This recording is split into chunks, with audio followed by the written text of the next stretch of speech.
That's what we call a stacked lunch. Nom, nom, nom, nom, nom, nom. Good morning, Sac City. Welcome into another edition of the Sac City Podcast. I am your host, the one and only Vinny Milani, joined as always by my best friend in the whole entire world. He is Aaron the Mukesiah Mukes. It is a beautiful November 8th morning here in the city. We've got a great fantasy drive show coming your way, recapping all the action in the fantasy world from week 9 and taking a look ahead into week 10. We've got waivers, we've got rankings into week 10, we've got winners, we've got losers looking back at week 9. We've got all that and so much more. Aaron, how'd it go this week in fantasy? It went well. I won a lot of matchups, legendary like always.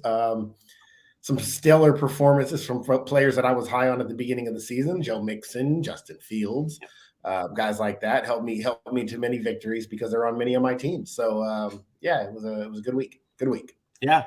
It was a very nice week for fantasy for those kind of results with the players that we were high on that maybe some players were or some people were a little bit lower on. It's good to see. It's good to see. But we've got some morning headlines, and we're going to fill today's morning headlines with our Monday Night Football recap. Let's go inside it.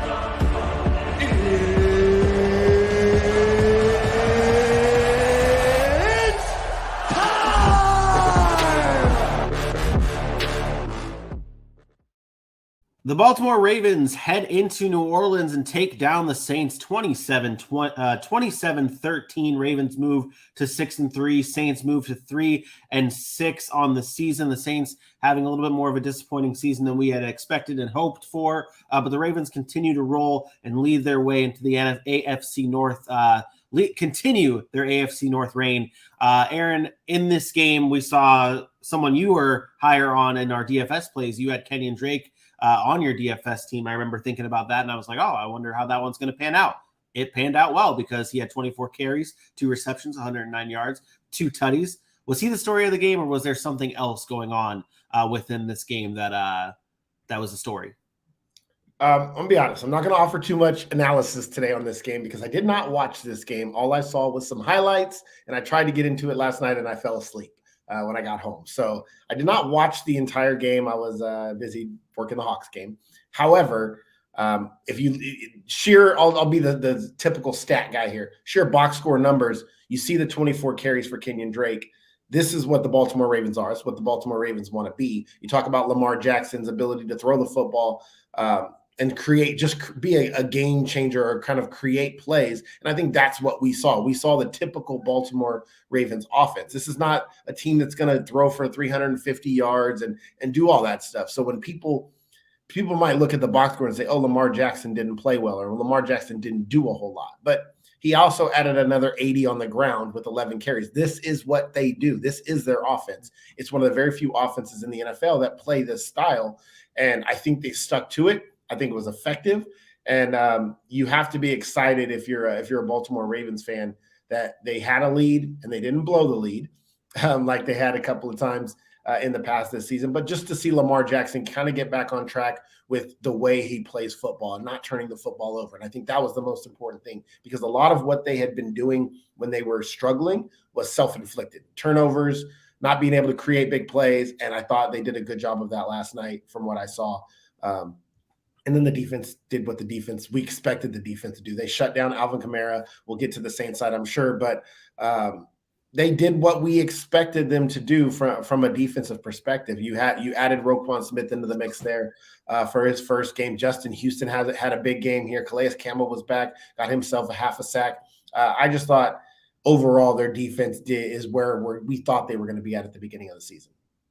Yeah, Dennis Allen came out after the game and was talking about the time of possession difference in this one, and that being such a big factor here. The Saints did not touch the ball much, and the Ravens did what they do and just grinded it out. And Lamar running and Kenyon Drake running, and although when we talked about this at the beginning of the season, although their pass catchers are not big names, they're not fancy names, they fit the system that Baltimore runs, and it's ground and pound. And then when things open up, we'll send it to our receivers. We don't need that many great receivers. I mean, that's not a shot to Devin Duvernay or James Prochet or Demarcus Robinson, but that's just the system that they run. in Baltimore, and they really controlled the ball and took it away from the Saints. They did shut down Alvin Kamara, though, and this is a fantasy show, Aaron. I want to talk about him later when we get into our rankings a little bit more too. But in this game specifically, it was another tough day for him when you look at the stat sheet, when you look at the fantasy numbers. Where are we at with Alvin Kamara in fantasy? He's up, and then he's down, and then he's up, and then he's down. You just riding that wave? I don't know that you can say that. I think that's a false narrative. There's no. I mean, this week he did not perform that well. I mean, you look at his numbers in 9 carries, 30 yards, and then his reception total is 3 receptions for 32 yards. Yeah, but when you say up and down, you're basically saying that he's been inconsistent. And over the last 4 weeks, he's been over 17 points in fantasy since he's been back from his injury. So I don't know that that's inconsistent. That's fantasy football. There's no fantasy football player that goes 17 weeks outside of maybe a quarterback position that consistently puts up every single week, no matter what, you're getting 25 points. Even Christian McCaffrey is great. He's had games where he's only scored 8. I don't know that I would call it up and down. It was a bad night for him. He only had 62 total yards, still almost scored in double digits. His fantasy totals the past 3 games, 6, 33, 9, and then you go back and it's 11. What? That's what I have here. Dude, last week he scored 42 points against the Raiders. What are you talking about? I have 33 points. Maybe this is not PPR. 42 against the Raiders, 17 against the Arizona Cardinals, 18 against Cincinnati, 23 against Seattle. I'm not sure what the hell you're looking at. This is not PPR. That's what it is. All right. Disregard that. Saints lose this one, 17-13. Ravens move to 6-3. Saints move to 3-6. Any other analysis on this game that you want to discuss before we get into our injury? I was just going to say they need to get him the ball more. We talked about this early in the season. When he did have his single-digit games, you'll look at the numbers of touches. When Alvin Kamara is only getting 9, 10, 11 touches, what do you expect? You're not going to win. You're simply not going to win if you're the New Orleans Saints and you are relying on Andy Dalton and not giving the ball to Alvin Kamara. There's no reason why Andy Dalton should be throwing the ball 30 times. I get it. You didn't have the ball very much. But part of the reason you didn't have the ball very much is because you were terrible on third down. The ball on both offense and defense, Baltimore 9 of 15 on third down, the New Orleans Saints 3 of 11. You have to find ways to get your playmakers the ball. I say it every week. It gets kind of repetitive, and I'm sure people are like, well, why do you say the same thing every week? Because it's very, very simple. When we talk about fantasy football especially, we're looking for volume. When you talk about real football, the goal is to get your best players the ball in opportunistic situations so that they can produce for you. I'd rather have the ball in Alvin Kamara's hands than Andy Dalton's hands. You have to find a way to do that. I don't care if you have to target him 10 times or hand him the ball 15 times. Get your best players the ball and then watch how much more success you have. And I think they did a poor job of that again last night. And I'm sure they'll go watch the tape and they'll find another way to get Alvin Kamara the ball, and he'll bounce back from a fantasy perspective, and that the Saints will realize that they're a much better team when the ball is his hands instead of Andy Dalton or Jameis Winston or one of those other guys' hands throughout the game. There you go. That's the solution to New Orleans Saints. Not sure if Dennis Allen's going to be able to do it. They had Sean Payton on there on the Manning cast last night. I was watching. I'm like, man, it would be nice if Sean Payton there helping him out, calling plays, and being a coach on that sideline. And, well, they don't have him anymore, and he might be going to Dallas. Who knows? That is it for our Monday Night Football recap, though. The Ravens defeat the Saints 17-13. Again, the Ravens move to 6-3. Saints move to 3-6. Aaron, let's stick around with week 9. We'll get into the injury report in a second. Let's kind of cap off week 9 before we kind of look ahead and talk injuries and talk all this other good stuff. Let's talk takeaways from the fantasy week 9. What was your biggest takeaway from this fantasy week? I think my biggest takeaway is that if you were patient and you waited on a quarterback like Justin Fields, I think it paid dividends. I think if you were able to load your team up early and you waited for a guy that you maybe thought had some upside, I think it paid, dividends. We talk about the quarterbacks that are kind of like the leaders in 2022. I think it's interesting. You're going to see players like Geno Smith and guys that we just did not expect to be on the list, right? Aaron Rodgers and guys like that. But if you look at when you get outside of Kyler Murray, which is, I think, quarterback 7, 2, 4, 6, you have Justin Fields, Geno Smith, Trevor Lawrence, Kirk Cousins, Marcus Mariota. Those are the next 5 quarterbacks that make up the top 12. So all QB1s that maybe if you were that guy that's like, oh, I never draft quarterbacks early, and you did wait. Some years, like last year, Vinny was like, this is why you got to get your quarterback early. It's not like this is what happened. You know, last year it was Ryan Tannehill, and this year it's like Trevor Lawrence and Geno Smith and these guys. So I think if you were the guy that's kind of stuck to the roots of don't take your quarterback overly early because they all can throw for 300, they can all have good days. I think you're paying dividends now because you probably have a top-heavy roster at running back and receiver, and you're getting the production from the quarterback position that you probably maybe you did expect, but you really deep down inside thought, I'm taking a risk here.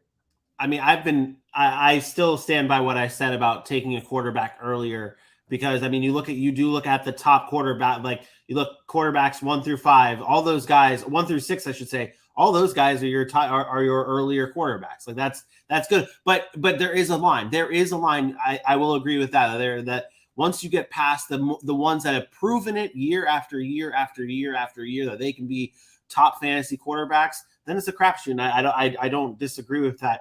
And even you look at the quarterbacks that you look at in the mid-tier that you drafted mid-tier, Tom Brady's now QB 13, Justin Herbert QB 14. Like this is just these quarterbacks that were a top quarterback. Like yeah, we're talking about quarterbacks being taken in the first 3 rounds. There's only first 3 or 4 rounds. There's only 2 or 3 quarterbacks that are taken in the first 3 or 4 rounds, and that's Pat Mahomes, Justin Herbert was there, Josh Allen. Those guys are the ones that are taken. Outside of that, if you're taking a quarterback in the 5th round, like you're getting a crapshoot. That's what you're getting. Yep.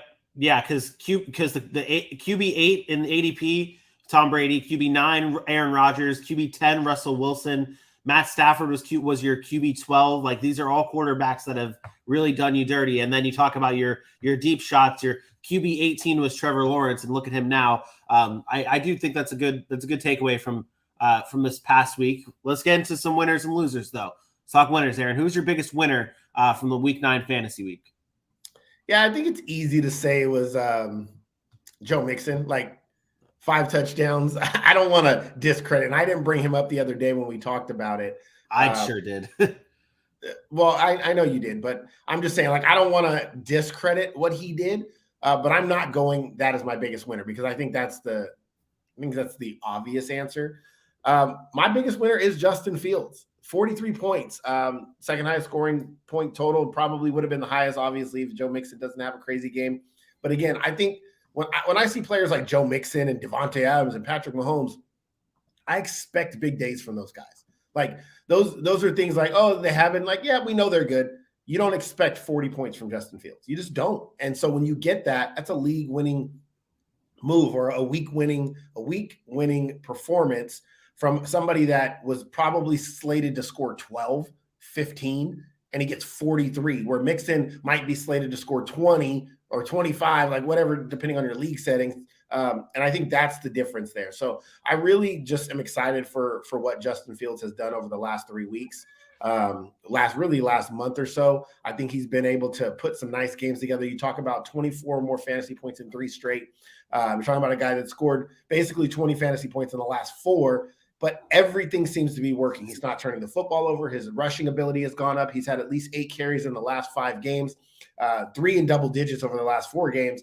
And he's gotten 3 rushing touchdowns over that time. He's throwing touchdowns. He's just doing everything right. And I think you have to be excited because the schedule, especially over the next couple of weeks, is not difficult. You get Detroit, you get Atlanta. And then you go play the Jets, which is a tough game. And then you come back for Green Bay. And Green Bay hasn't been very good either before he hits that bye week. So I like the schedule. I'm excited for where Justin Fields is at right now. Yeah, since week 5, Justin Fields is the QB1 right now. Since week 5, Justin Fields is QB1. So it's been nice for fantasy owners, almost like the rookie running back strategy where you draft your rookie running back and you say, okay, you're gonna have to wait, and then eventually it will come. Justin Fields may be one of those quarterbacks, and some of the other quarterbacks, I mean, like Trevor Lawrence and guys like that, like same thing. You just got to wait. You just got to give it some time, and then they're going to give you the fantasy results that you wanted. Sock losers, Aaron. Who was your biggest fantasy loser from week 9? Oh my God, where should I start? Like there's so many just bad, honestly, just bad players. I want to start with somebody that I'm a pretty big fan of, and that's Aaron Jones. Just a poor week against a bad defense. And I know he got hurt in this one, but just 9 carries for 25 yards before he left, 2 targets, 2 catches for 20 yards. Just not a very good day overall. Only 7 fantasy points on the day. Just disappointing when you've seen a player that's capable of so much. I thought he stood out the most to me. And then if you want to just look in general at players, the running games in both that Tampa Bay and that Rams game. Leonard Fournette, just 11 points again, 9 carries, 19 yards. Most of his points have been coming from the receiving game, but even that's very inefficient. And you were excited about Leonard Fournette, not you specifically, but people were excited about Leonard Fournette coming into this year. We were thinking, okay, just signed a new deal. Tom Brady loves to check down. He's going to be the running game. And it's kind of just fallen downhill. Outside of that week 1 performance and then the performance against the Atlanta Falcons, he hasn't really done anything on the ground. And he's outside. If he could take away his touchdowns, if you don't allow him to get in the end zone, which the Buccaneers have not been very good in the end zone, he's just kind of And the sad part is those 1 or 2 good games, he's still an RB1. This is why the running back position is so important. But you can't tell me that when you watch Leonard Fournette play and you're thinking you're going to win in fantasy, that you're very confident putting Leonard Fournette in and week out. His carries have dropped tremendously over the last 3 weeks. He's only had 8, 9, and 9 carries. I have serious concerns about him going forward. His snap percentage is down. I'm just not excited about Leonard Fournette. I've got Lenny in a league, and I've been trying to, after that last week that he had what, like 15 points last week. I was like, I'm trying to sell high on him. Definitely, because I think that I don't think that he's a play. I think, like you brought up, Rachaad White's going to get more and more involved in this offense, I think, and take away touches from him, which is not going to be good, because Leonard Fournette, I think, is a running back that thrives on, and not even just like his production, but like Leonard Fournette is the type of running back that he gets better as he gets the ball more. And when you're throwing 45, 50 times a game, you're not going to be giving him the ball that much or that consistently. And he's that type of running back that gets better as he goes along and progresses through a game when he's getting the touches, not getting them fair point to bring up that he is a big loser from this past week. I think someone else that I wanted to bring up, and you talked about Justin Fields as a big winner, and one of your biggest takeaways. You love Justin Fields this year, and rightfully so. But David Montgomery over the past 2 weeks, under double digits the past 2 weeks, with Justin Fields doing what he's doing, it's looking like it's becoming a tough sledding for a guy like David Montgomery in the rushing game, and he's not used too much in the passing game. So I think David Montgomery has become a big loser the past 2 weeks. Yeah, I think the style of offense of shift towards what Justin Fields likes to do is hurting David Montgomery. That, and especially around the red zone when he's not getting the goal line touches, the emergence of Khalil Herbert, maybe what he offers explosively, is concerning for Montgomery as well. I was pretty bullish on Montgomery. I had high hopes for him because I did think he was going to get a ton of volume. But this Bears offense has kind of shifted to a Justin Fields-centric offense, which I'm okay with from a real football standpoint. I think that's the smart move here. But from a fantasy perspective, it's going to limit David Montgomery's upside. You're probably playing him because you drafted him in a certain spot. And you probably don't have better options, but maybe just consider him more of a low-end flex play than running back two at this point. Yep. Tough. That's tough to hear if you're a David Montgomery owner, because you probably drafted him fairly higher than what he is putting out right now. All right. Where I have these questions for you. And I told you what we were going to do in terms of buy or sell before, but I actually have some fantasy questions that I do want to possibly clip and send out to people.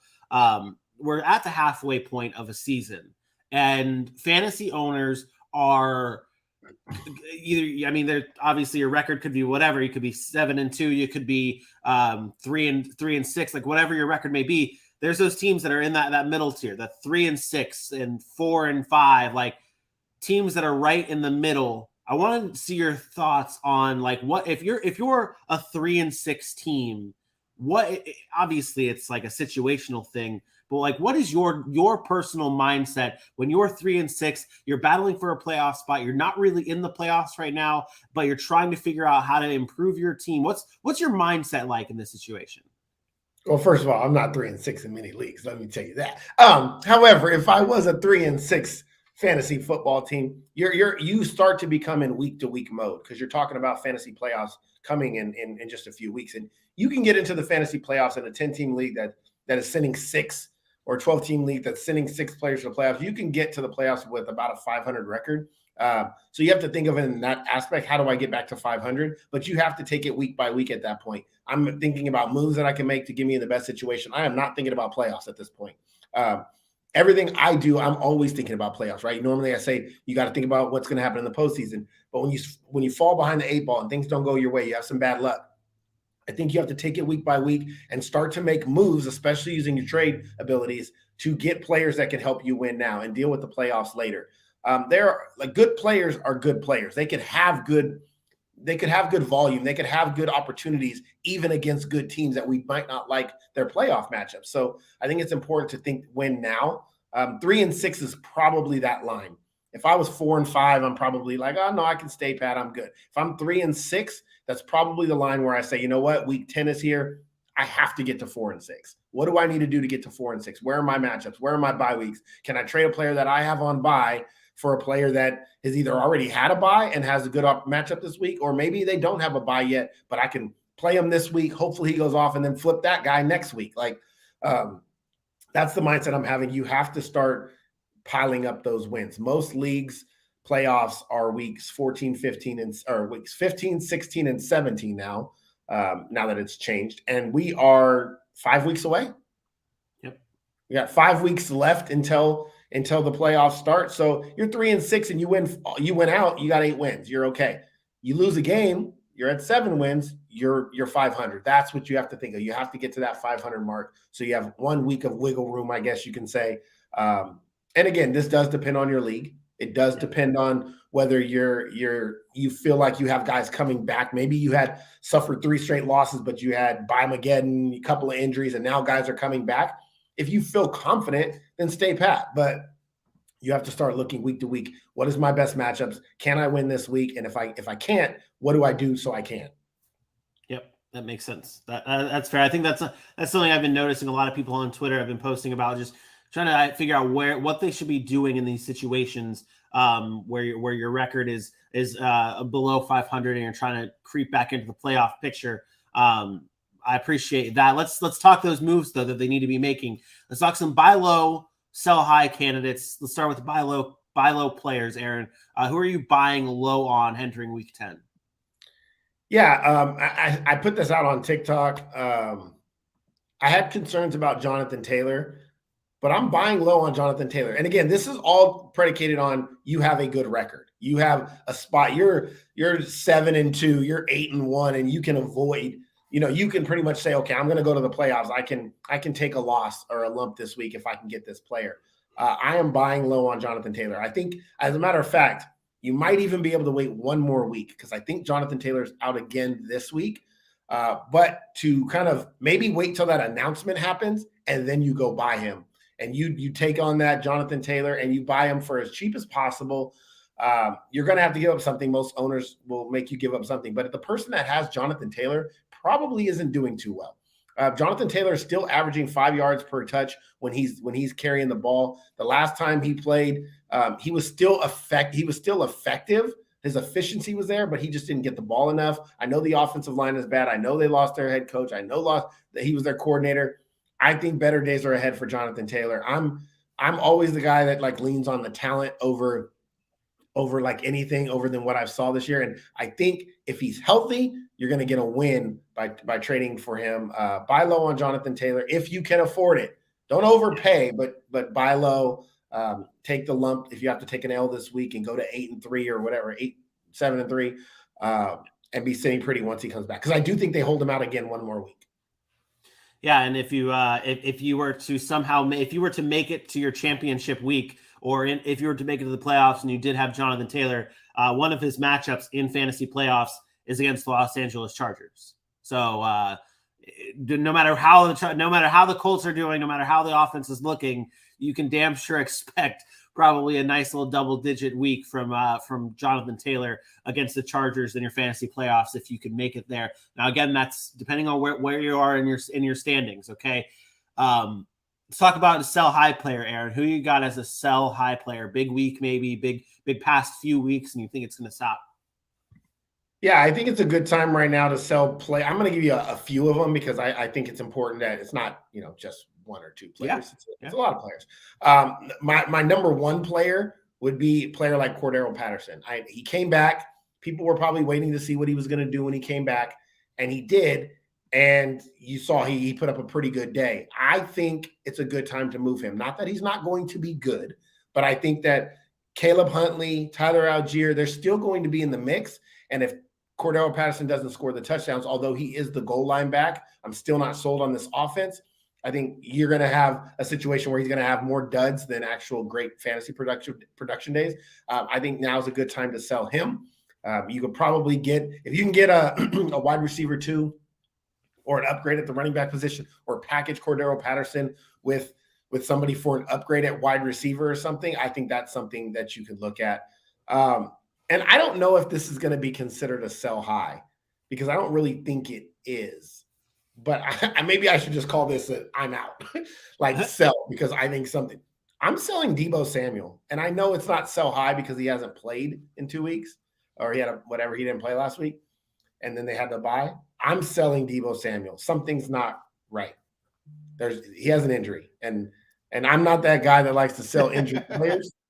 I'm not the guy that likes to sell injured players, but if somebody's going to buy them, you put them on the market and you get rid of them. They went and signed Tajay Sharp. They've been talking about Odell Beckham. I know they could use other weapons, but Jawan Jennings has been there. Brandon Ayuk's been there. George Kittle, Christian McCaffrey. Deebo hasn't been the same Deebo, and we were concerned about this at the beginning of the year because we did think his production would drop. The injuries are starting to creep back up. This was the reason why the 49ers didn't want to pay him, mind you. And here we are. And I think that I feel like the addition of Christian McCaffrey to this offense is you basically have exactly what Deebo Samuel could do in Christian McCaffrey. So like his value and his usage in this offense may even go down too. I know you talked about maybe something is there in terms of the injury, but the more he's not on the field, the more comfortable CMC gets with this offense, the more he gets used. And I just think that it's not like there are a lot of factors that go into a Deebo Samuel dropping. And I think I'm right there with you. You have anyone else? I can give you one more. I'll give you one more. We talk about running backs all the time, and you may not like this. I think I sell Dameon Pierce, and it's hard because I have Dameon Pierce in a lot of leagues, and I like Dameon Pierce. But I think if you look at last week's game, 13 fantasy points, but he had a great game because he didn't get in the end zone and he doesn't catch the ball, right? But it stands out on paper. He looks the part. He's going to have bigger days. He's going to find ways to get in the end zone. But I think you can get more for him than some of these other guys. Like trade him in a PPR league. I think you can get an upgrade at his own position. If you can go trade Dameon Pierce for, and you can't get like Ken Walker now or Travis Etienne now, but that would have been a trade that would have been good a couple of weeks ago because those guys get volume in the passing game that Dameon Pierce doesn't get. Would you go for Jonathan Taylor with the Dameon Pierce? Oh, in a heartbeat. I would trade Dameon Pierce right now for Jonathan Taylor. I've been trying to trade, and that you said I might not like. I've been trying. So I told you about one of my leagues. I'm very fortunate to have a good amount of running backs in this league. I have Joe Mixon, Alvin Kamara, Dameon Pierce, and Ken Walker. And I've been trying to trade one of those running backs, and I've been offering more of Dameon Pierce than anyone else because and I'm in a position where I can start looking towards the playoffs, his playoff matchups, and even leading into it. He's got Dallas, Kansas City, Tennessee, and Jacksonville. Those teams are harder teams against the run. You saw what happened this week for Josh Jacobs against the Jaguars. Tennessee shut down the rushing attack for the Kansas City Chiefs, and we all know what Dallas is. I mean, this is a team this is a player that doesn't have a very great playoff schedule, and he's been good. He's been the one I've been offering to people. If I can, I'll just say that. Well, I disagree with the playoff schedule. I think that's a pretty nice playoff schedule. However, Jacksonville and Kansas City are one of the worst rush to fantasy productive to running backs. But I agree. Out of the four, well, you're going to say something. I know. I was just going to say. I think we saw this week with the way the Jags handled Josh Jacobs. I think that's a telling sign.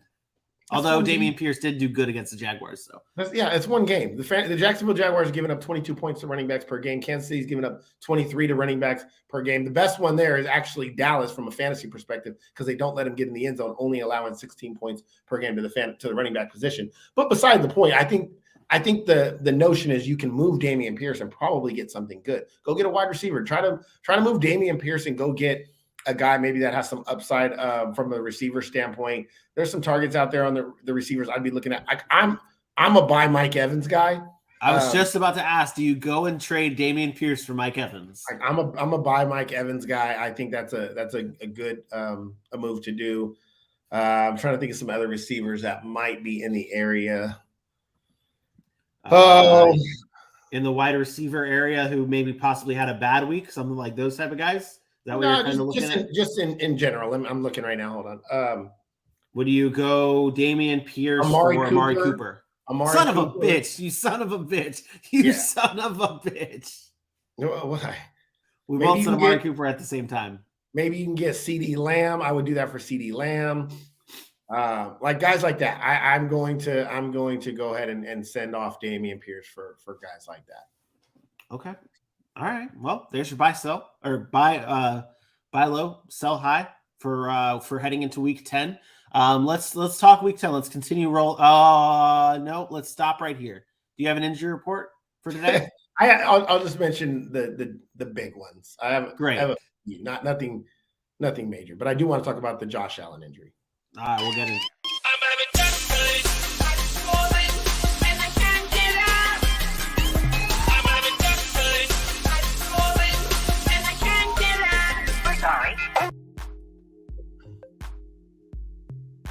Vibing, chilling. All right, so we got an injury report today. It's Tuesday, so day after Monday Night Football. The real big injury that I wanted to discuss, and I kind of want to have a discussion about this, is the Josh Allen UCL injury in the elbow that has been making some waves. I've seen some TikTok videos. I've seen some YouTube doctors saying that he's going to be out for 4 weeks or he's going to maybe longer. We don't know at this point, people. We don't know. They're managing it. This is not the first time he's had an injury like this. I will say that. Second time he's had an injury like this, and he actually did miss 4 weeks before when he had this injury a few years back. So it has raised some red flags. And I'll be honest, I have Josh Allen in a ton of leagues. And so I'm a little bit concerned that it's going to be an issue and that they're going to have to hold him out of games because they want to make sure he's right for the playoffs. So I want to talk about what we do. What do you do if you have Josh Allen, especially from a fantasy perspective? What do? You kind of have to hold. But I would be thinking right now, if you can make a move, I'm telling you, if Deshaun Watson is on your waiver wire, go pick him up. I know we don't want to waste roster spots for a guy, but you might need that kind of quarterback late in the season that could also be a top 5 guy, and there's probably not many of them out there, right? Go pick him up. If you have Justin Fields on your team right now, seriously consider trading Josh Allen. And I'm not saying because he's not going to be good if he plays, but if he doesn't play and you don't get him back till week 14, you might be out by then. Week 14, 15, you might be out. See what you can get for him. Go make a move for a second-tier quarterback that has the ability to be a quarterback one. So if you have to trade somebody that's on your bench that you don't really play that often and you can get a Trevor Lawrence, somebody's backup quarterback, go do it. Just have a backup plan, because if you lose Josh Allen and your backup plan is Case Keenum, good luck. But you're not saying trade Josh Allen, though, right? I'm not saying go out and move him right now, no. Yeah. But if you can get a good enough package to where you can trade him, I would consider it. And it's just, and again, I'm not a fan of trading elite players like that unless you're getting elite back. But you have to have some concern about that elbow. That's not That's not something that you want to have. Maybe he tries to play on it for 2 more weeks, and then 2 weeks they say, he can't do it. We're going to shut him down till playoffs. Then your whole season, like, you're screwed because your season has been riding on Josh Allen. I guarantee you that. So try to get what you can for him if it's a good enough package. So that injury is concerning. People have been equating it to Tommy John surgery in baseball. It's not the same thing. You can actually throw with a torn UCL. Throwing a baseball is a very uncommon injury for quarterbacks. Throwing a baseball is not the same. Doesn't have the same torque. Doesn't have the same movement on your elbow. So it's not like he has to have Tommy John surgery right now. But that, ultimately a UCL injury could lead to Tommy John. But it is a different type of throwing motion for baseball than it is for football. So you have to have some concerns there in fantasy-wise, but also in regular football. Like, Bills without Josh Allen, they're not going to be good. Yeah. Matt Barkley would be the quarterback to replace him if that were the case. I thought it was Case Keenum. Is it Case Keenum? I thought it was Matt Barkley. Pull up your picture. It's Matt Barkley. What? Pull up your Josh Allen picture. I'm pretty sure it's Matt Barkley. What does Matt Barkley being in my picture have anything to do with it? I thought he was the backup. Is that not? Hold on. Matt Barkley is not even on the Bills. Oh, he's not even on the Bills anymore? Oh, what a time. What a time. Jesus Christ, Vincent. That was his best friend. This is his best friend. All right. Well, Case Keenum will be the guy if Josh Allen sits. All right. Well, anything else for your injuries? No, that's good. We've spent enough time on Josh Allen. There's some other injuries that we'll talk about as we get into our previews for the games this week. And then obviously make sure you tune in on Sunday. We'll have all your starts and sits for fantasy, telling you to make sure who you get in your lineup and out of your lineup because it's Pigskin and Pancakes Day, presented by the Sack City Podcast. And then that looks like the Lord and Savior Jesus Christ sitting in a chair next to a barrel. That is him. You are something else. By the way, Michael Irvin, thank you for watching our show. I appreciate that. And I appreciate you spreading my message to all the First Take viewers. I do appreciate that. Michael Irvin said he's the second coming of God on the field, talking about Patrick Mahomes, like I said. I just want everybody to know I said it first. Just remember that. That is true. We did say it first. All right, let's see if you can get ahead of the game here with your fantasy rankings and see if you can yeah.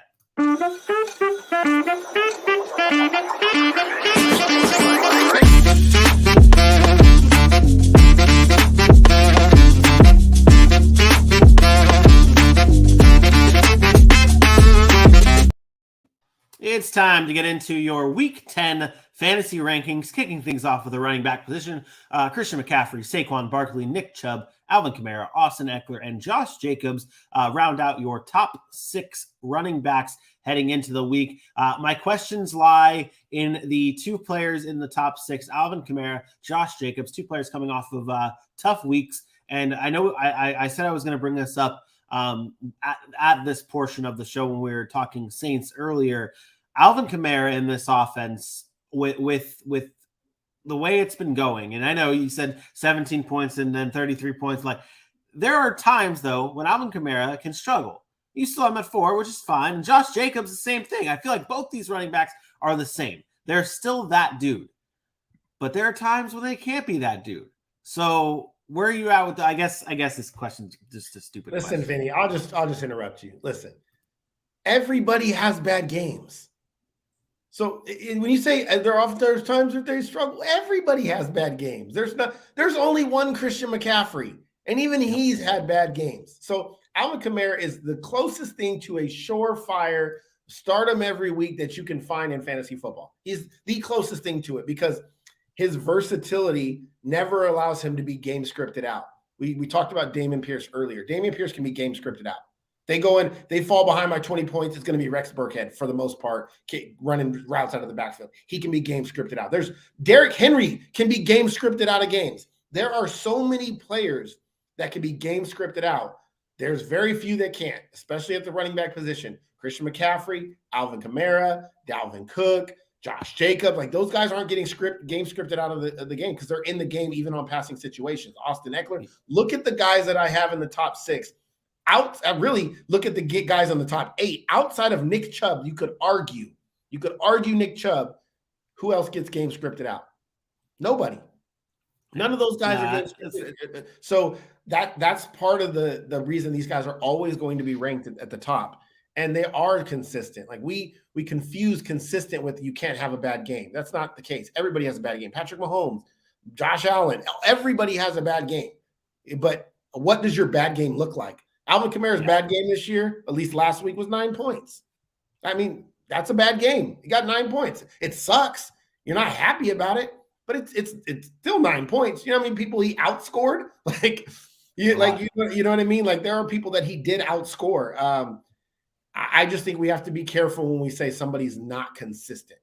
And I don't know why on the website it doesn't do that. That's so weird. So I don't know if you've noticed, if you've used Sleeper lately, but they've changed the way they've done the rankings.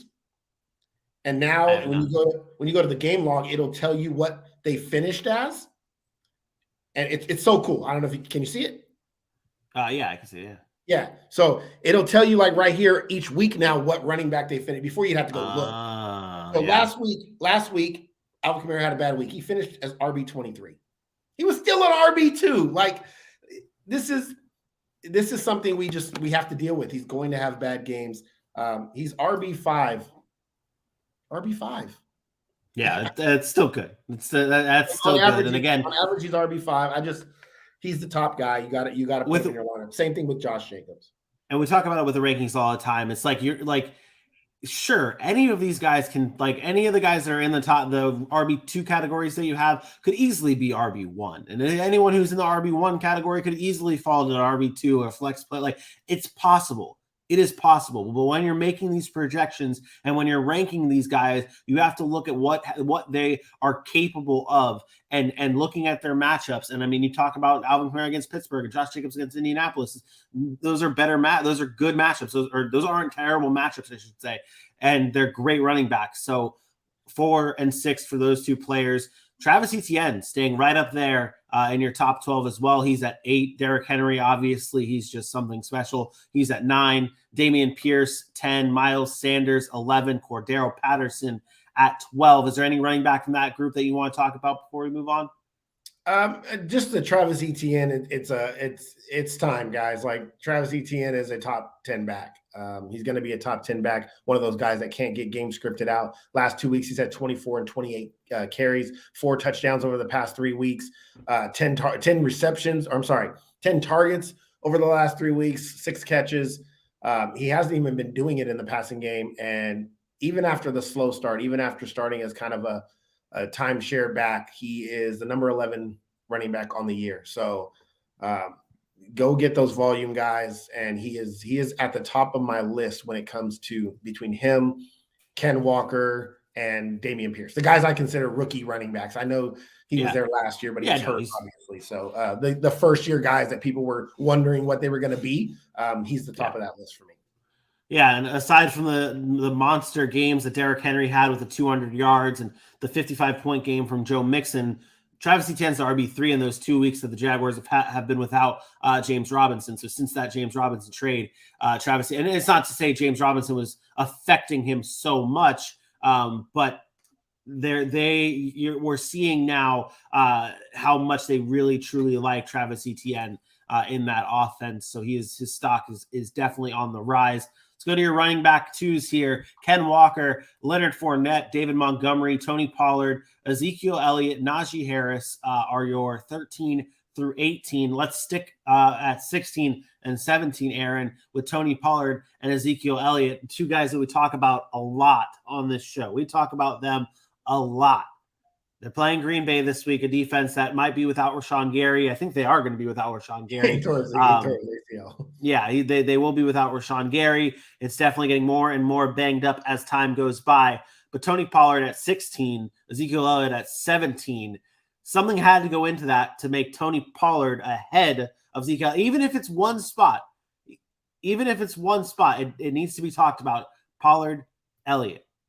No, this is just I just put him back to back because I'm not sure if Zeke's going to play.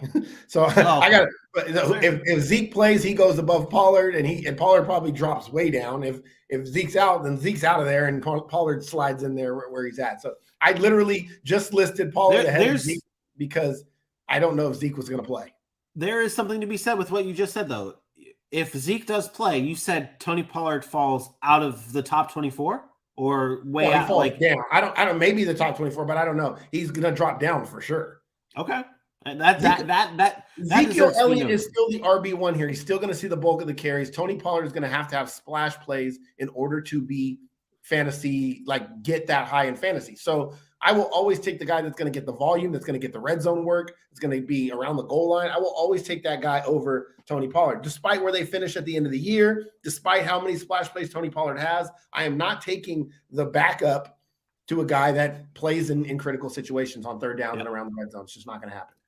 Probably Tony Pollard would probably slide. If Zeke plays, you'll see Tony Pollard slide in at that maybe 22, 23, 24 range, right, with the other backup running backs that are on there as well, or guys that have split carries in Antonio Gibson and Kareem Hunt. We have Deion Jackson there at 20. That's if Jonathan Taylor doesn't play, obviously. And then DeAndre Swift at 19. Is Swift at 19 more of an injury thing, or are you putting him at 19 because, well, like, it's only an injury thing. Okay. And I should have mentioned him earlier because he's a buy low candidate as well. I get it. He's been unhealthy and it sucks, but I'm going to get him because I think he is one of the most dynamic players, doesn't necessarily need volume to produce. And if he gets the volume, it's elite. So he's another guy I'll be buying low. I think that once he does come back fully healthy, that he's going to be a player that is right back in the top 10. So DeAndre Swift is a big time buy for me. And this week, again, it's just one of those things. They've been managing the injury. They want to see if they can give him a few weeks to get fully healthy. We should, again, over the next few weeks, we should have a better idea of how healthy he is and can he get back to 100%. This past week, he didn't play very much. He got 6 touches or 6 opportunities, got 5 touches and produced 8 fantasy points. Yeah. like there's not many more efficient players in the NFL than DeAndre Swift. The week before, he got 10 touches, 15 fantasy points. Like, he produces when he touches the football. It's simple as that. I think there are better days ahead. I really like the playoff schedule, especially the last 2 weeks of the season to get Carolina and Chicago. I'm still in on DeAndre Swift. Okay. All right. Still all in on DeAndre Swift. He comes in at that number 19 spot in your RB2s. That's it for our running backs. Let's switch over to the wide receiver position. And it's almost like the tight ends at this point for the wide receivers, at least for the top group, because I think it's Tyreek Hill, Justin Jefferson, Cooper Kupp, AJ Brown, DeAndre Hopkins, Devontae Adams, Stephon Diggs, Jalen Waddle. Like, these basically 1 through 8, I feel like is always somewhat consistent with you because these are the guys. These are the guys that continue to produce, that continue to do well in their offenses. They're the top guys, or even in Jalen Waddle's case, he's a second guy, but he's still a top guy. I think that those are pretty standard. Your Hill, your Jefferson, your Kupp, there, you're firing them up. No chance in hell you're talking concerns about them. They're all great. The questions and the interesting players start coming at number 9 through 12. Chris Godwin at 9, Amon-Ra St. Brown at 10, Chris Olave at 11, and Mike Evans at 12. Aaron, which player out of the 9 through 12 group are you most, I don't want to say concerned about, but which one are you the least confident in finishing where they're going to where you have them ranked? That's tough. Probably Chris Godwin. I like Godwin a lot. I've always liked Godwin, but he can be at times not what we think he's going to be. His ceiling is very limited, but he has a great floor, double digits in every game he's played this year. So except for that week 1 game when he first came back from the ACL. So he has a great floor, but his ceiling is very limited. He's seen double digit targets in 5 of 6 games that he's played since he's been back. Again, great volume. But it's hard for him to get into that top 10 because his ceiling is not very high. It's usually games like 6 for 74, 5 for 72, 6 for 68, and no touchdowns. He hasn't scored a touchdown on the this year. So that's the problem, is he has to get in the end zone in order to crack that top 10. I ranked him higher this week because of the matchup on the outside with Seattle. I think the Seattle has a great matchup with Tariq Woolen and Mike Evans. I think that matchup's a little bit better. So I think Godwin's going to have more space to work with on the field, in the middle of the field. And I think that's where Seattle can be exposed a little bit, is in the middle of the field. So that's why he's there. But I think that I'm least confident in that just because of the lack of upside there. But I did want to mention, you talked about the top 8 being the same. Yeah, like that doesn't change. It's funny because I don't think about it, but when you started saying it, I go, you know what? That's pretty interesting. I do that. So if you pull up my top 7, right? You pull up my top 7 guys, and then here's the top 7 or 8 receivers in fantasy this year: Tyreek Hill, Cooper Kupp, Stephon Diggs, Justin Jefferson, Jalen Waddle, Devontae Adams, A.J. Brown, and then Jamar Chase. They're all those guys. Like, the reason they're there is because those guys are the top guys in the NFL. Those are the top receivers in fantasy. Rearranging the order, the only guy you throw in there is DeAndre Hopkins, and we all know he didn't play for 6 weeks. So, like, these are the top receivers. They should be ranked the highest, and it's no surprise that they're there every week because at the end of the day, they're the most consistent. Do they have bad days? Sure, but they are the most consistent, and consistency is key when you're talking about fantasy football. Yeah, no, it's fair. Let's take a look at your wide receiver twos. There's a little bit more questions about them. CeeDee Lamb, DK Metcalf, DJ Moore, Josh Palmer, Amari Cooper, and Tyler Lockett round out 13 through 18. But it's 22 that I want to talk about. And Deontay Johnson for the Pittsburgh Steelers matched up against the New Orleans Saints here. Deontay Johnson right now is the wide receiver 38 this year. 38 on the year, and that is in PPR leagues. I have it up. It is accurate. You have him at 22 this week. Are you not out? Like, I feel like a lot of people are starting to really just go out on Deontay Johnson, like starting to go out wide receiver 3 flex. Like, that's where he's at. You still have him right on that line of wide receiver 2. What are your thoughts on him? At least in this matchup against the Saints. My thoughts on Deontay Johnson is go trade for him. Go trade for him. Go get him. Buy low. If somebody wants to send me Deontay Johnson, I'm all for it. You know me, I love opportunities. He's struggled. He's been the wide receiver 40 or worse over the last 3 weeks, single digits fantasy points the last 3 weeks. But the targets are not changing. The targets are still there. The opportunities are still there. He's just not connecting with them. He's had 5 catches in every game this year except for 1.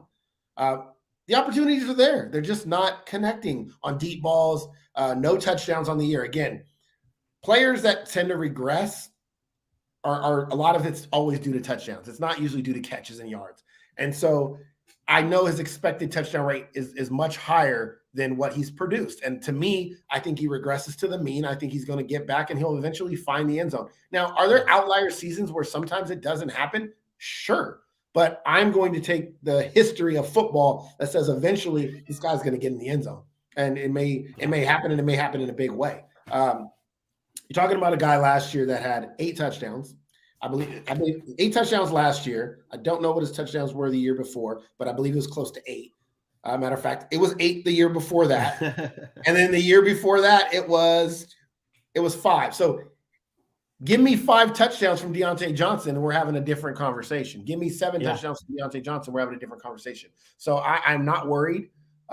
Sometimes this happens. You go through a little bit of a rough stretch, new quarterback. I think the pepper targets are there, and I think that he'll have better days ahead. Now, you can't put him in the conversation of what we may have thought, where maybe he gets wide receiver 1 because of the targets. But I do think now, no Claypool, it's going to be him, Freiermuth, and George Pickens. And those targets got to go somewhere. They're going to be playing from behind. I think Deontay Johnson is a lot of that, and I'm okay with trading for Deontay Johnson, especially for as low as you can get him right now. Yeah, that's not a bad take. It's not a bad take. There's your wide receiver 2s here. Is anyone else you want to talk about before we move on? Not really. Some people might question Courtland Sutton over Jerry Jeudy. I'm just a believer Courtland Sutton's better than Jerry Jeudy when it comes to it's a pure talent thing. It's a pure talent thing. But Jerry Jeudy has been the better guy over the past couple of weeks, and Courtland Sutton's been kind of a dud. So if you want to throw Jerry Jeudy in there instead, sure. I just like the skill set of Courtland Sutton better. Maybe that's more of a preference thing than anything, but either one of them, they're probably interchangeable. All right. Fair enough. Let's take a look at the quarterbacks now. 1 through 12 for your quarterbacks. Patrick Mahomes against Jacksonville, Jalen Hurts, Josh Allen, Kyler Murray, Tua Tagovailoa, and Justin Fields are your top 6. Let's talk about Josh Allen, though, before we look at the other side of that. You talk about the injury with Josh Allen. If he plays, you're still very confident in him, right? That's where we're at. Yeah, if he plays, he's on the field. Shit, he doesn't even need an arm. He can run. Okay. If he plays, that means I'm assuming he's okay, and that he'll score. There's not. We talk about the guys that you're not really worried about in fantasy. The man still scored 26 fantasy points the other day. Yeah. I mean, that is the question. I mean, people are going to be thinking about that is, okay, the UCL injury, like if it's a real thing, but he is playing through it, what will the impact be? But as you can see, the confidence is there from the Meek side, still having Josh Allen at number 3. Let's go over to the other side. 7, Dak Prescott, 8, Tom Brady, 9, Justin Herbert, 10, Kirk Cousins, 11, Geno Smith, and 12, Russell Wilson. Aaron, I'm going to be honest here. You know how I feel about Tom Brady this season. I'd have all of those. I'd have Herbert, Cousins, and Geno Smith all ahead of Tom Brady this week. That's nice. Just saying. I don't care what you would have. These aren't Vinny's rankings. These are my rankings. I told you I felt confident in Tom Brady step into that podium, and I think it was a sense of relief. This is once again about volume. It's not you got to understand, like Tampa Bay can't run the football. Can't run the football. So they're going to throw the football. And I get it. He hasn't been a top 10 quarterback, but only a couple times this season. The throwing has been, I think twice he's been in the top 10. He was quarterback 4, quarterback 7. I could see another game like that here. I like the matchup with Seattle. I think that more touchdowns are going to come. Eventually they're going to come. A lot of drop passes by these receivers. I think the touchdowns again, we talked about it with Deontay Johnson. I think that's the difference in Tom Brady. He's not turning the football over, and he throws a ton. They get into the red zone, and it's not turned into touchdowns. I will lean on the side of the history that says Tom Brady in the red zone most of the time is going to be touchdowns, and I think eventually that they'll snap that and they'll start getting into the end zone. All right. There's your quarterback ones for the week. Patrick Mahomes, Jalen Hurts, Josh Allen, Kyler Murray, Tua Tagovailoa, your top 5 quarterbacks this week. Let's switch gears to the tight ends now. Again, this is really, Aaron, to be completely honest, your wide receivers have become your new tight ends, and your tight ends are now talkable. Like more conversational for the tight ends because you have Travis Kelce, the guy, there at number 1. He's never going to leave. He's never going to leave. He will never leave. But you do have this week. You have a little bit. Things are a little bit different in terms of bye weeks. No Mark Andrews this week. He's on a bye. Other teams that are on a bye. Really, that's the only tight end that matters. That's on a bye. Is Mark Andrews. So Dallas Goedert at 2, Zach Ertz at 3, Gerald Everett at 4, George Kittle at 5, T.J. Hawkinson at 6, Kyle Pitts at 7, Pat Freiermuth at 8. Greg Dulcich at 9, Mike Gesicki at 10, Cade Otton at 11, and Dalton Schultz at 12. Aaron, which tight end stands out to you the most out of your group here that you want to talk about? I guess we can talk about TJ Hawkinson, since last week I was down on him because I wasn't sure how much he was going to be used, and they used him like Coach said he was. They used him a lot. He had a very, very productive day against a team that hadn't really given up too much to the tight end position. Now, that could be a lot because they give up to everybody else, but he showed out. He had a good day. It looked like the connection was there with Kirk Cousins, so I'm excited for that. I think they're using him a little bit differently than Detroit, which is good. I think there's space over the middle of the field versus where there wasn't with Detroit, because Detroit had a lot of the same playmakers in the same area. And I think I didn't think about this before, but I think this went into part of why they traded him. You had Amon-Ra St. Brown, who likes to work the middle of the field, DeAndre Swift out of the backfield, who likes to work the middle of the field, and TJ Hawkinson, who likes to work the middle of the field. All three in the same area didn't really work.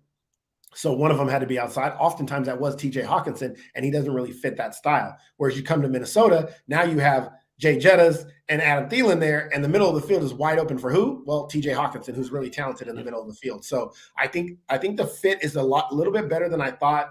I didn't really, calculate scheme into it and all that stuff when it first happened. I just thought they would use him like Irv Smith. And I thought the talent was pretty equal there, but obviously TJ Hawkinson's a very talented player. So I think I like where it's going with him there. And he should have better days ahead. If you were fortunate enough to keep him and didn't move him, or you were able to trade for him because you liked him being in a better offense, supposedly a better offense, even though they didn't score a lot, I think you're okay today.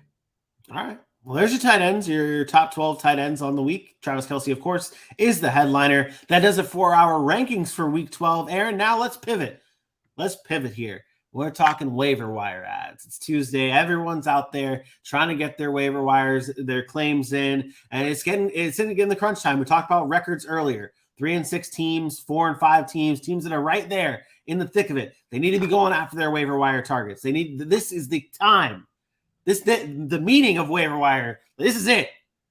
I know you don't believe in the waiver wire that much. You're not winning no leagues right now off the waiver wire. I'll just say that. Well, we'll try and help them out. Let's take a look at your waiver wire ads of the week. Isaiah Spiller, Zay Jones, DeAndre Carter, Terrace Marshall, and Darius Slayton. Your top 5 waiver wire ads. Let's get into it, Aaron. Tell us about these 5 players.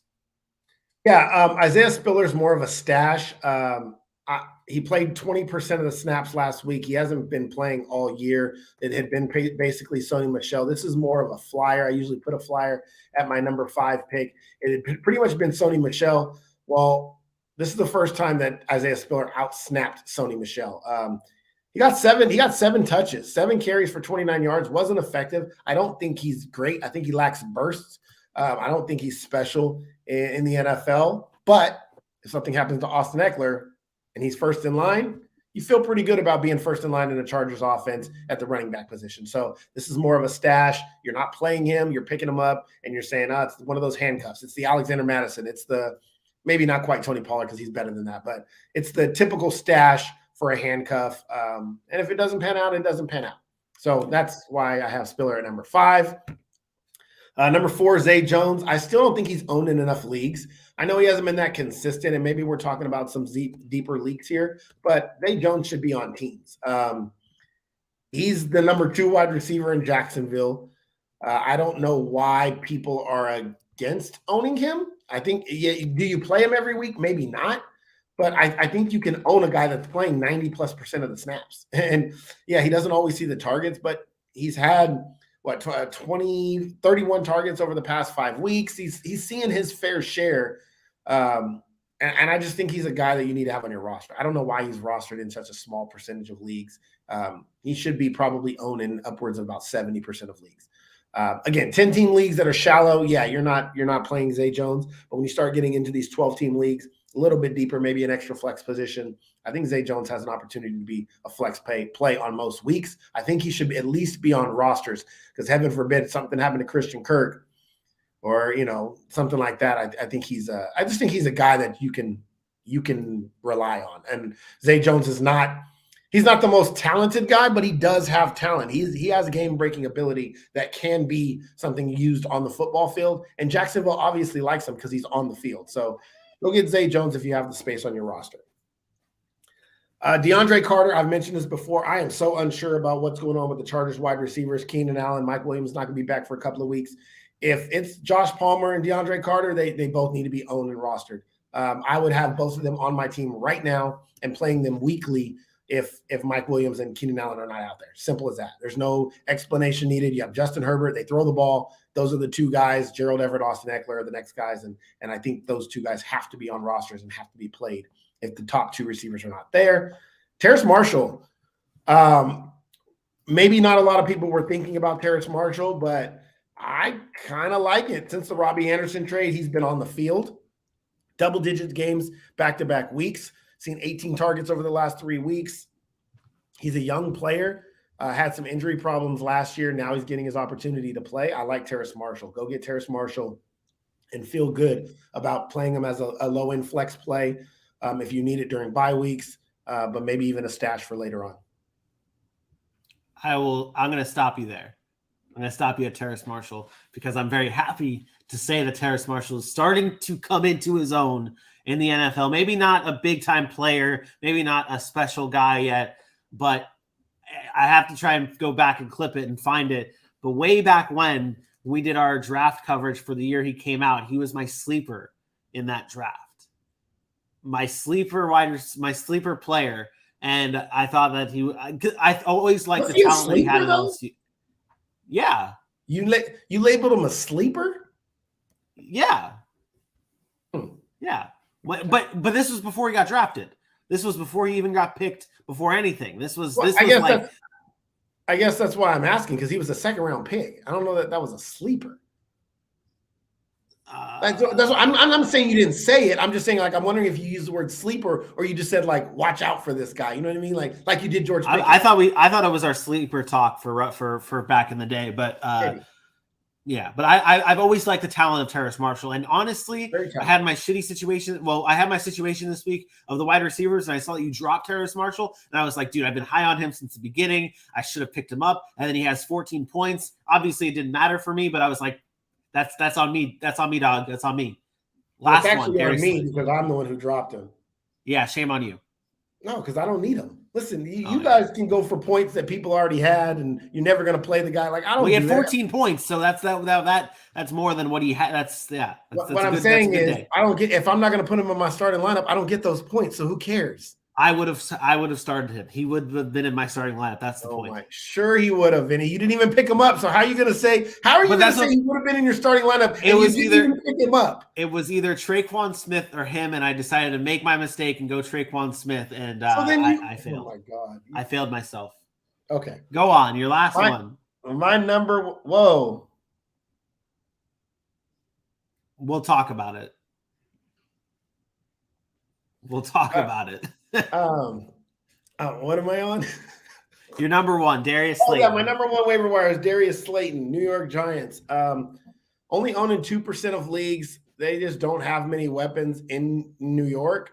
I really still like Wan'Dale Robinson as a flex play, but I think Darius Slayton is a guy that you can go feel confident with. Same thing with Terrace Marshall here. He doesn't play as many snaps, but he does get volume when he's in there. Double digits in 3 of the last 4, 6 targets in 3 of the last 4. He's a guy that's going to get some opportunities in this Giants offense. Again, deeper leagues, guys. These aren't waiver wires that are going to win you your leagues. If you're in 10-team leagues, most of these guys won't even start. So just because I tell you to go pick up a player doesn't mean they have to be started. Doesn't mean they should be in your lineups. The fact of the matter is these are more deeper league plays because there's not many options on the waiver wire that are going to be league winners in most 10 and 12-team leagues. So, but he has some upside there with Slayton. He's a big play guy. If you're hurting on bye weeks, these are the guys you kind of want to go and get. There you go. There are your Week 10 waiver wire ads: Isaiah Spiller, Zay Jones, DeAndre Carter, Terrace Marshall, and Darius Slayton. Go get them. Make sure you have them. If you're in the thick of it, make sure you're adding these players. That does it, though, for another Fantasy Drive episode. Like Aaron talked about before, we will be back again live on Sunday at 12 noon Eastern time, talking pigskin and pancakes. It is our show where we get you prepped up and ready to go, ready to win your fantasy leagues, ready to win your games. We got lineup decisions, starts, sits. We've got our DFS plays, all that, and so much more on our Sundays. We'll be back again live tomorrow at 10 a.m. Eastern time, though, bringing you our Week 10 power rankings, see where your team falls live at 10 a.m. Eastern time right here on YouTube for my best friend, Aaron Mukes. I thought we were going to talk about it. Oh, yeah, shit. The flex game, the game that was flexed? Yeah. What we're talking about? All right, breaking news on the show. November 20th. That's not this week. That's 2 weeks, 2 Sundays from now.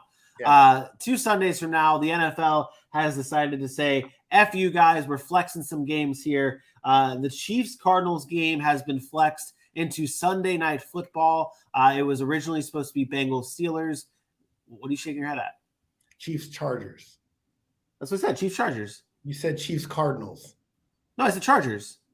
Vinny, you said Cardinals. I'm listening to you. Check the tape. Check Chiefs-Cardinals. Check the tape. We're going to have to look back at it. It's Chiefs-Chargers that has been flexed into Sunday Night Football on November 20th, Week 11. And in that replaces Steelers-Bengals that was originally there. Your thoughts? Yeah, I have some thoughts here. Good. Nobody wants to see Jesus play in the middle of the afternoon. We want a primetime game. We want Jesus to walk on water at night. Patrick Mahomes always deserves prime time. Every time Patrick Mahomes plays, they should just put his game on prime time. Should be 8 p.m. Oh, everybody should have to watch. We should all have to sit around the TV, and we shouldn't be able to move until the game's over to witness the greatness that is 15. This is what the NFL does. It's the best league in the world for a reason. They say we have Kenny Pickett and Joe Burrow. Joe Burrow's a sell, Cincinnati, Super Bowl representative last year. Or we have Patrick Mahomes. Yeah, you say it. You got to say it just like that too. You can't just say Patrick Mahomes. Patrick Mahomes. The guy 1-5. I can't even end the show like this. We're gonna end the show right now. But hold on. I am no longer allowed to end a Sac City podcast without the Lord and Savior over my right shoulder or left shoulder, if you're watching, I don't know, right here. It's Patrick Mahomes. He should be on every Sunday night football game. It should either be Patrick Mahomes or the Dallas Cowboys. Patrick Mahomes or the Dallas Cowboys. If it's not one of those two things, then it doesn't belong. And the NFL got it right. Chiefs, Chargers. We get to go watch Kansas City and Patrick Mahomes be the big brother to the little brother of Justin Herbert and the Chargers one more time and prove why there was never no comparison. The Lord and Savior himself returns Sunday night, week 11. I don't care about any of that. I'll play it at 6 a.m. in the middle of the field somewhere. I don't care. You should, because that's what you're worth. You're worth nobody watching you at 6 a.m. in the middle of the field. You don't care about any of that. Great. You know why you don't care about any of that? Because people don't have to laugh at you when you play bad or get sacked 12 times because your offensive line is dookie. This is why you don't care. You don't care because you don't want the attention. That does it for another episode of the Sac City podcast. You don't want people to watch you play because you don't want to see how bad you are. And I don't care about Joshua Lynn in here talking about Patrick Mahomes has one ring. He's been in the league for how long? Yeah, he has one ring. He has an MVP, a Super Bowl MVP, a championship ring, wins double digits every year, been to 4 straight AFC title games. You tell me a quarterback that's been in the league for that long or that short a period of time with the resume better than that, and I will wait. Thank you. The Lord and Savior arrives. All right. Well, that does it for another episode of the Sac City podcast. We'll be back again live at 10 a.m. Eastern time right here for your Week 10 Power Rankings. Find out where your team lands tomorrow at 10 on our YouTube channel. Nope, we're not ending. I'm in the mood. Nope. He's going to come back. I was waiting for it. What? Go look at Aaron Rodgers' first 4 years in the league. He couldn't even get on the field. He didn't even play. He was a backup to Brett Favre. And we're going to say he has a better resume through 4 or 5 seasons? Go look at the numbers. Patrick Mahomes is breaking records. When was the last time Aaron Rodgers threw for 50 touchdowns? That's all I want to know. And I'm an Aaron Rodgers dude. I used to think Aaron Rodgers was the next guy. He's been in he's won 1 Super Bowl in 20 years. 1 Super Bowl in 20 years. Patrick Mahomes does damn near that every year, gets to a Super Bowl. Like, we got to stop talking about resume. Tom Brady is the GOAT. I've said it over and over again. Tom Brady is the GOAT. But I've said it 1,000 times on this show, and I will continue to say it, that 1-5 is the second coming of the Lord and Savior himself. He will go down as the greatest quarterback that has ever lived. And I don't want to be questioned about that. When he goes and wins his 5 or 6 rings, because he has opportunities every year, when he goes and wins his 5 or 6 rings, holla at me then. Just talk to me then. I don't care what Aaron Rodgers has done his 30s. Patrick Mahomes isn't even 30 yet. That's the problem. Patrick Mahomes doesn't have the opportunity to be Aaron Rodgers old. Like Patrick Mahomes, Vinny, I gotta send my boy. I gotta send my boy Josh. A message, invite him to the StreamYard or something to be able to have this argument. Are we gonna turn this into a radio show where we bring fans on the show just to argue with you about Patrick Mahomes? Patrick Mahomes is the Lord. Patrick Mahomes is the best quarterback in the NFL. It's not close. He's the best right now. I don't care that you're gonna compare him to a veteran that's been in the league for 40 fucking years. Yeah, of course he has more MVPs. Aaron Rodgers has been in the league forever. Patrick Mahomes hasn't been in the league that long. What do you want him to do? He can't change his age. He's only been in the league. This is his 6th season in the league. 6th.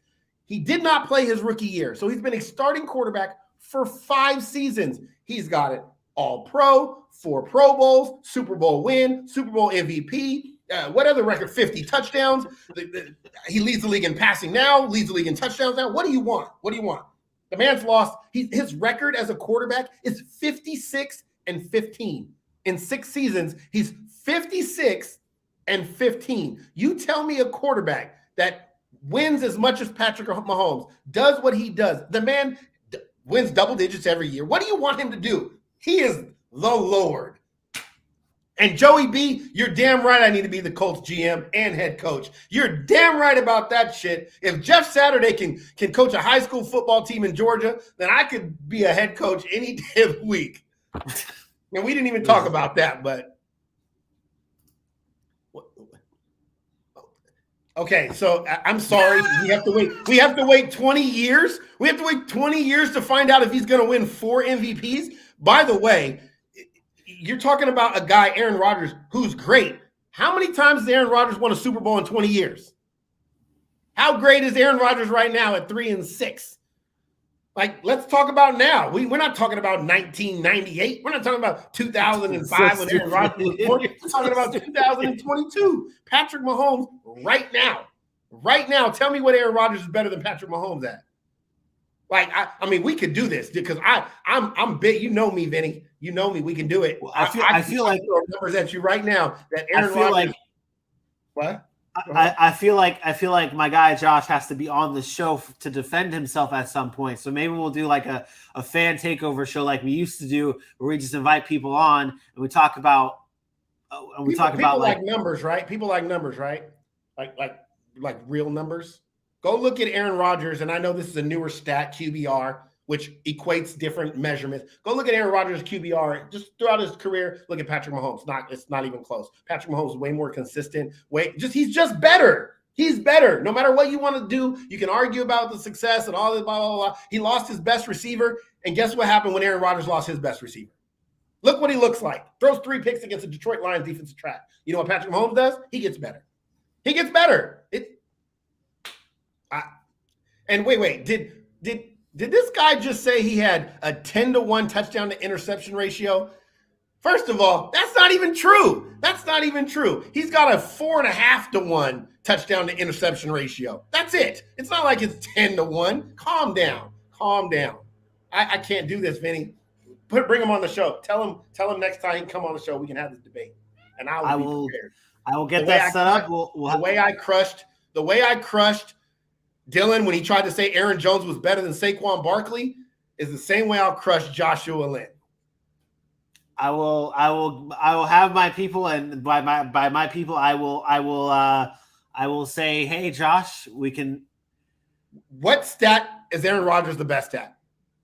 Name one. Does he have the most touchdowns in the NFL history? Nope. Most yards? Nope. Most completions? Nope. What stat does he lead in all time? And how is he the GOAT?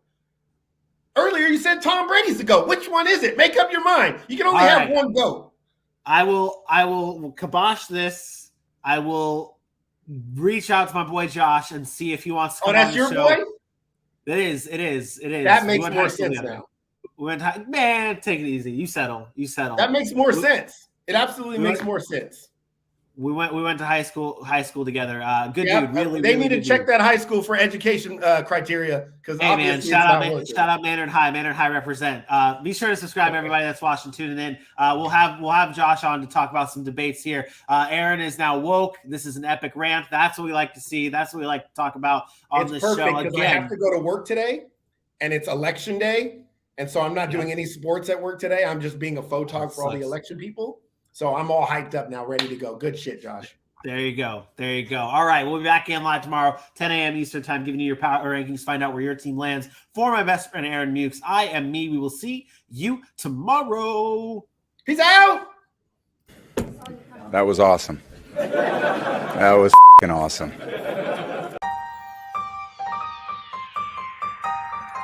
Still couldn't get the uncensored one. Shame on you.